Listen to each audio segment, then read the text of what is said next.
مت مانگو کسی سے کچھ، جو کچھ مانگنا اللہ سے مانگو اللہ سے، انسانوں سے مت مانگو۔ مانگنے والا اپنی عزت نفس جو ہے ہتھیلی پر رکھ کر پیش کرتا ہے جس سے مانگ رہا ہے، مجھے دیجئے کچھ۔ عزت نفس تو یہاں رکھی ہے نہیں، تم اپنی عزت نفس کا ڈھیلا نہ کراؤ، جو مانگنا ہے۔ حضور نے فرمایا کہ اگر جوتے باندھنے کا فیتا جو ہے وہ تمہیں چاہیے، اللہ سے مانگو۔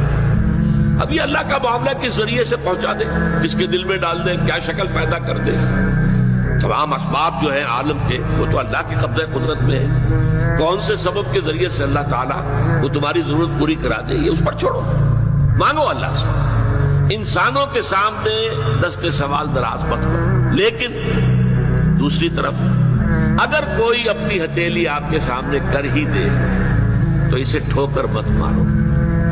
اس نے عزت نفس جو ہے اپنی ہتھیلی پر رکھ کر آپ کے سامنے رکھ دی ہے۔ اب تمہاری مروت، تمہاری شرافت کا تقاضا یہ ہے کہ اما السائل فلا تنہر، اب انہیں جھڑکنا نہیں ہے، ڈانٹ ڈپٹ نہیں کرنا، بلکہ یہ بھی آیا ایک حدیث میں کہ تم دو، کچھ نہ کچھ دو، سائل کا ہاتھ خالی نہ لوٹاؤ۔